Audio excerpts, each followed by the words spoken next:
Break के बाद आप सभी का स्वागत है। मैं हूं आपके साथ गरिमा वाजपेयी और खबरों में आगे बढ़ेंगे। हरदोई से बड़ी खबर आपको बताएंगे, जहां संदिग्ध परिस्थितियों में विवाहिता का शव मिला। घर में फांसी से लटकता मिला शव, सनसनी मची। घटना की जानकारी पाकर मौके पर पहुंची पुलिस। तो हरदोई की खबर का रुख करेंगे, उससे पहले बताएं, उससे बड़ी जानकारी आपको हम बताते हैं, जहां पर गुलफाम की पत्नी सहित 10 लोगों पर मुकदमा दर्ज किए जाने की बात सामने आई है। बड़ी खबर आपको हम बता रहे हैं, गुलफाम की पत्नी सहित 10 लोगों पर मुकदमा दर्ज।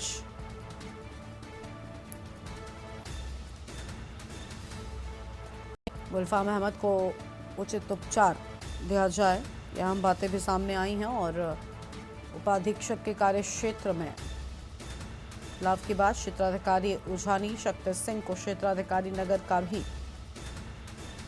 कार्यभार। अहम खबर, युवक के आत्मदाह मामले में बड़ी कार्रवाई।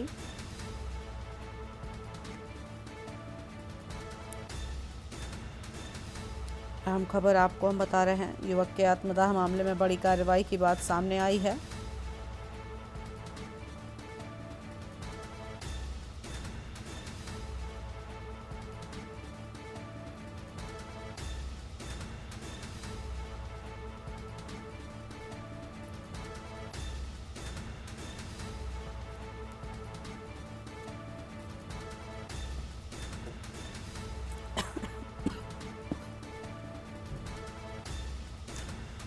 बड़ी जानकारी आपको हम बता रहे हैं, बदायूं से खबर, युवक के आत्मदाह मामले में बड़ी कार्रवाई की बात सामने आई है।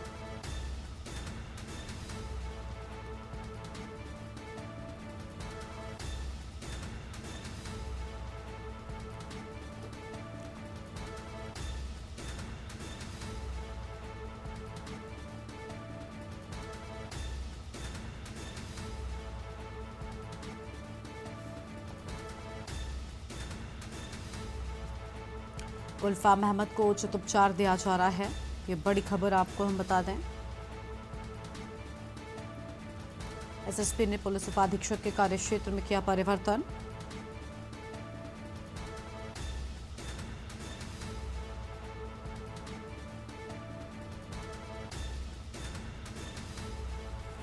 बदायूं से बड़ी जानकारी आपको हम बता रहे हैं, युवक के आत्मदाह मामले में एसएसपी की बड़ी कार्रवाई।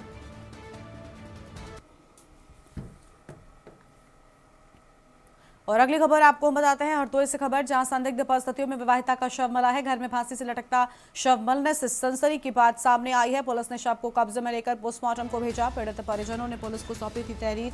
और हरपालपुर कोतवाली क्षेत्र के मोर्चा ग्राम सभा का पूरा मामला सामने आया है। अहम खबर आपको बता रहे हैं,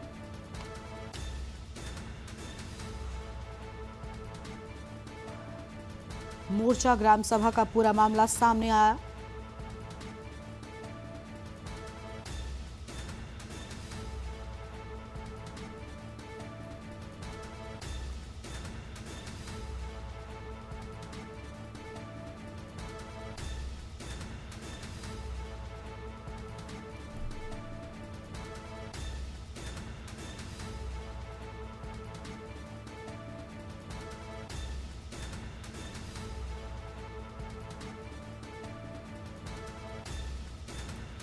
हरदोई से खबर, घर में फांसी से लटकता शव मिलने से सनसनी।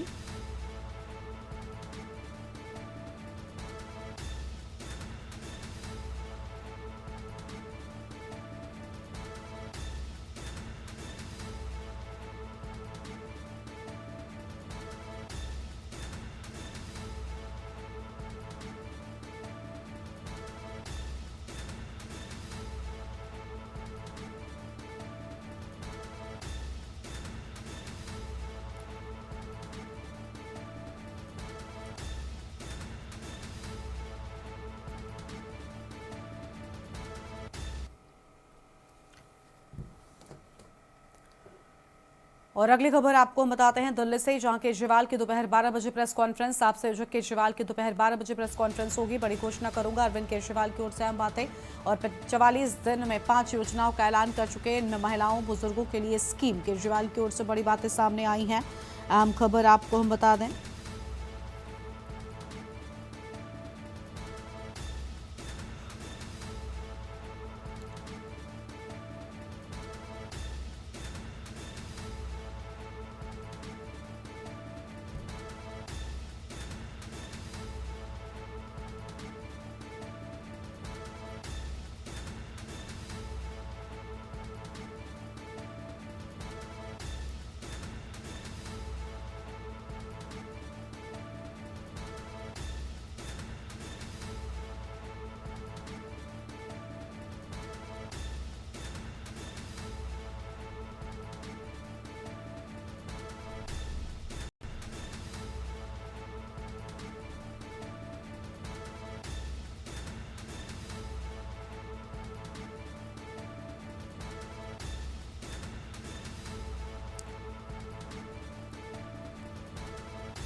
आपसे अशोक केजरीवाल की ओर से हम बातें, उन्होंने कहा बड़ी घोषणा करूंगा, अरविंद केजरीवाल की ओर से बड़े ऐलान।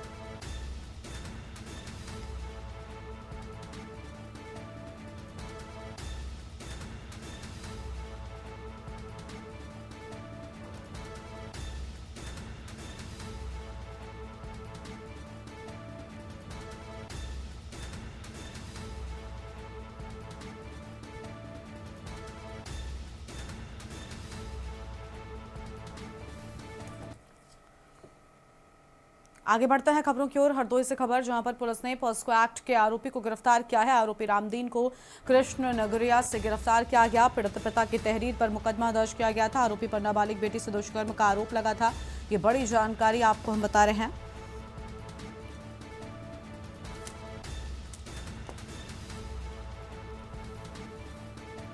जहां बड़े आरोप सामने आए थे।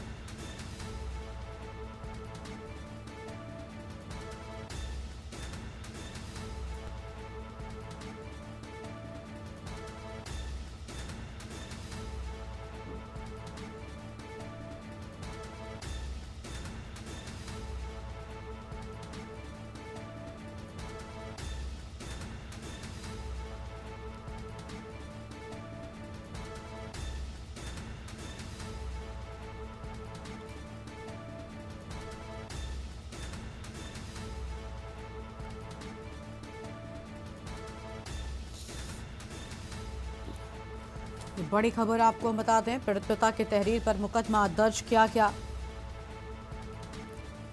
आरोपी पर नाबालिग बेटी से दुष्कर्म का लगा था आरोप। अहम खबर आपको हम बता रहे हैं। हरदोई से खबर, पुलिस ने पॉस्को एक्ट में आरोपी को गिरफ्तार किया।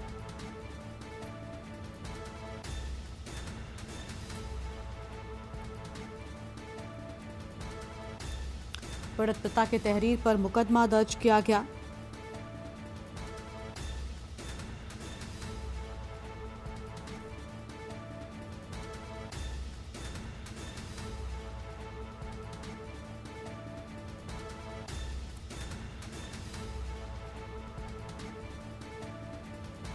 आरोपी रामदीन को लेकर अहम खबर सामने आई। पीड़ित पिता के तहरीर पर मुकदमा दर्ज किया गया था। यह बड़ी खबर आपको हम बता रहे हैं।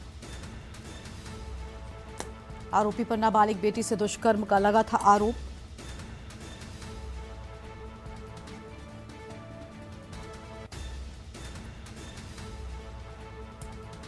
आरोपी रामदीन को कृष्ण नगरिया से गिरफ्तार किया गया।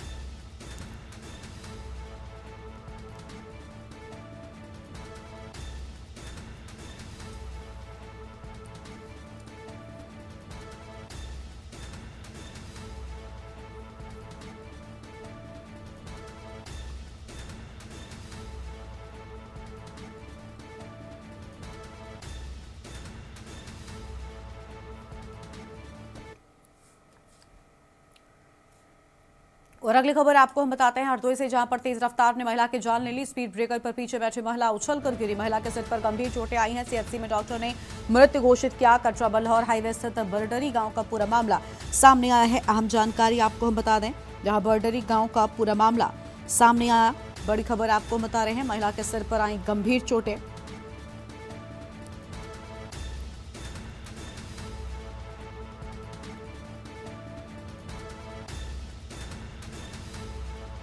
स्पीड ब्रेकर पर पीछे बैठी महिला उछलकर गिरी। बड़ी जानकारी, महिला के सिर पर गंभीर चोट आई है और सीएचसी में डॉक्टर ने मृत घोषित किया।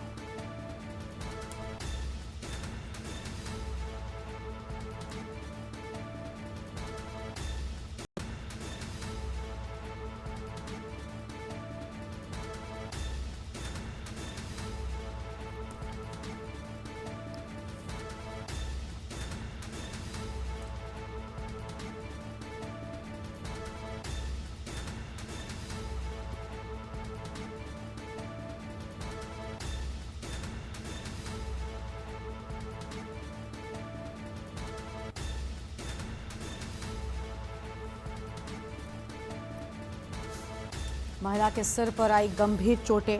ये अहम जानकारी आपको हम बता रहे हैं।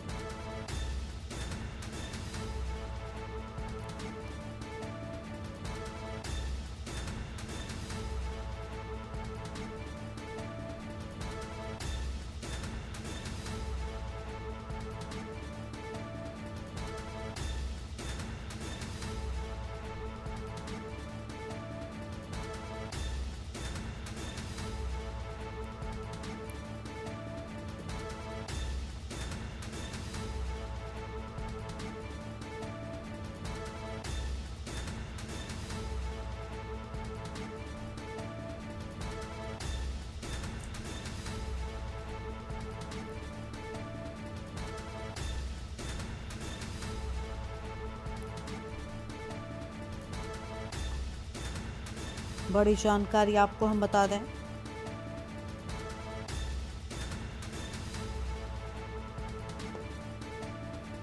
हरदोई से बड़ी खबर।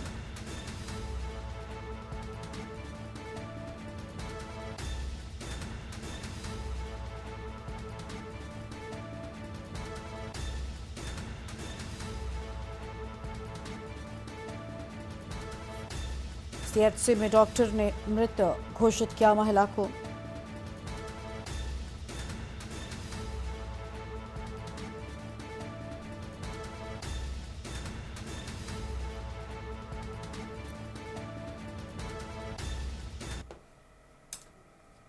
और अगली खबर आपको हम अलीगढ़ से बताते हैं। इस बीच अलीगढ़ से एक बड़ी जानकारी सामने आ रही है, उसका रुख कर लेते हैं, जहां पर यमुना एक्सप्रेसवे पर भीषण हादसा हुआ।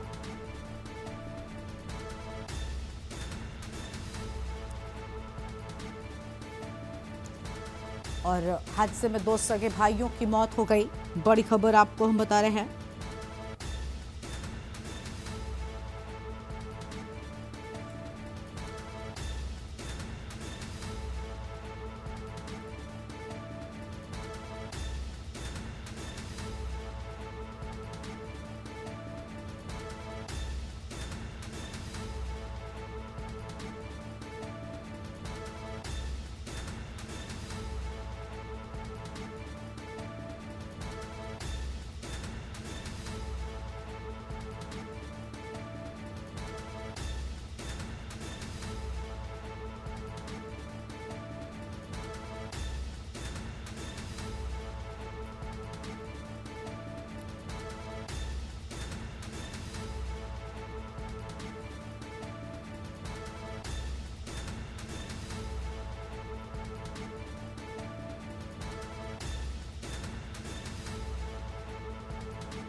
और यहाँ पर रुकते हैं एक ब्रेक के लिए।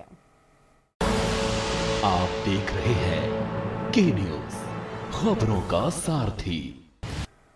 और ब्रेक के बाद आप सभी का स्वागत है। इस बीच बड़ी जानकारी सामने आ रही है, उसका रुख कर लेते हैं। बड़ी खबर आपको हम बताएंगे। और इस बीच बड़ी खबर अमरोहा से सामने आ रही है, जहां पर कार सवार ने बाइक को टक्कर मारी। नशे में घनी आबादी में पहुंचकर टक्कर मारने की बात सामने आई है। बड़ी जानकारी आपको हम बता रहे हैं।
अहम खबर आपको हम बता दें। स्थानीय लोगों ने पकड़कर पुलिस को सौंपा है। अमरोहा से बड़ी जानकारी।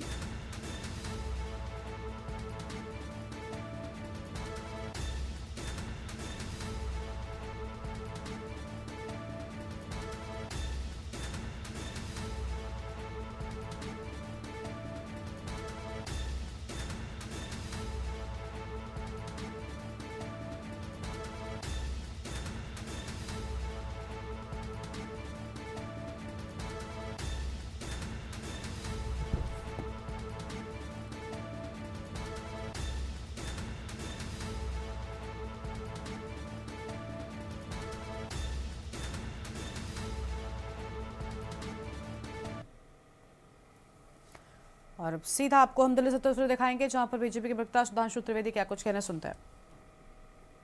जो नेशनल स्मॉल सेविंग फंड्स है एनएसएसएफ, उससे जो इन्होंने 10,000 करोड़ की इस बार ऋण लेने के लिए आवेदन दिया है, वो भी ऐसे नहीं है। 2016-17 में इन्होंने 2,896 करोड़ रुपए का लिया। फिर वो अमाउंट बढ़ते बढ़ते ऐसा हुआ कि विगत 3 वर्षों में 11,000 करोड़ रुपए लिए और अभी इस एक अकेले साल में 10,000 करोड़ रुपए का डेट लेने के लिए आवेदन दिया है। यानी अब आप समझ सकते हैं कि दिल्ली के खजाने को लूटकर और खजाना खाली करने में इन्होंने कितने कीर्तिमान स्थापित किया। और इसके अतिरिक्त एक और बात बताना चाहते हैं, जो केंद्र सरकार से सहायता मिलती है, ग्रांट इन एड, आप उस विपदा का स्वरूप समझिए, आपदा का स्वरूप समझिए। केंद्र सरकार से जो सहायता मिलती है वो उस पर निर्भरता उत्तरोत्तर बढ़ती जा रही है। 2014-15 में जो जीडीपी का 0.47% ये ग्रांट इन एड पर, यानी जो सीधे आपको एक प्रकार से दे दिया जाता है केंद्र सरकार के द्वारा, उस पर निर्भर थे, वह बढ़ते बढ़ते 2020-21 में 1.54 हो गई। यानी एक शब्दों में कहें कि केंद्र सरकार के द्वारा प्राप्त होने वाले धन पर दिल्ली सरकार की निर्भरता 3 गुने से अधिक हो गई और जो लाभ में चलने वाला बजट घाटे में आ गया। और इसके बाद इतना ही नहीं है, जो राजस्व होता है यानी टैक्स कलेक्ट करते हैं, रेवेन्यू कलेक्शन में भी सरकार, जिसमें सरकार की एफिशिएंसी भी होती है। वैसे ठीक है, उन्होंने मतलब जब फ्री की वो एक बोतल के बदले एक बोतल बांटेंगे तो मानी हुई बात है, रेवेन्यू में कमी तो आएगी। अब रेवेन्यू कमी भी निरंतर वो बढ़ती चली जा रही थी और जिसकी वजह से हम ये कह सकते हैं कि 10 साल में अगर आप देखें 2014-15 में जो राजस्व था वो 5.4% के आसपास था जीडीपी का। यानी कुल जो एक तरीके से आप समझिए कुल जो उत्पाद होता था दिल्ली में उसका 5.4% वो टैक्स कलेक्शन करने में सफल होते थे, जो घटते घटते घटते घटते 3 कुछ पे आ गया है, 3.9% पे। और ये मैं बता दूं कि देश में ये एवरेज 6.27 है। यानी पूरे देश में राज्यों का जो कुल औसत है वो है कि 6.27% राजस्व वसूलते हैं कुल जीडीपी का। वहीं ये घटते घटते देश के लगभग आधे की तरफ बढ़ रहे हैं। इसलिए मैंने कहा बहुत गंभीर प्रश्न है, किस प्रकार की वित्तीय अनियमितताओं के द्वारा, किस प्रकार दिल्ली के टैक्स पेयर की संपदा को लूटते हुए, उसका कुप्रबंधन करते हुए दिल्ली को इस भीषण आपदा में इन्होंने डाला है। और वैसे तो ये जहां रहते वहां आपदा में डालते हैं। आप पंजाब में जाके चेक कर लीजिए, वहां तो फुल स्टेट है। जो इन्वेस्टमेंट पंजाब में था आज से 3 साल पहले और आज कितना हो गया है। आज ही अगर आपने देखा होगा मीडिया में वो समाचार है कि पंजाब की महिलाएं केजरीवाल जी के आवास के बाहर आकर प्रदर्शन कर रही हैं। ये दर्शाता है कि दिल्ली में अगर आप ये बचाव करने का भी प्रयास करें कि फुल स्टेट नहीं है, तो जहां फुल स्टेट है वहां पे क्या स्थिति है। अब मैं ये भी बताना चाहता हूं, आपने आकर, आम आदमी पार्टी वाले कहेंगे कि साहब हमने तो बहुत सारा खर्च किया है एजुकेशन और हेल्थ पे। तो हम बताना चाहते हैं ठीक है, आपने 40 से 45% खर्च किया, पर उसका आउटपुट क्या है। आज स्थिति यह है कि मोहल्ला क्लिनिक में भ्रष्टाचार दिखाई पड़ रहा है। आपने शिक्षा की बात कही तो शिक्षा को लेकर न्यायालय ने आपके ऊपर टिप्पणी की हुई है। और इतना करने के बाद भी मैं दिल्ली की प्रबुद्ध जनता को बताना चाहता हूं, अब इन्होंने खजाना लूटकर खाली कर दिया है। तो आप सुन रहे थे सुधांशु त्रिवेदी को, जिनकी ओर से बड़ा हमला आम आदमी पार्टी पर बोला गया है। लाइव न्यूज में इतना ही। आप देखते रहिए न्यूज इंडिया। नमस्कार। आप देख रहे हैं के न्यूज, खबरों का सारथी।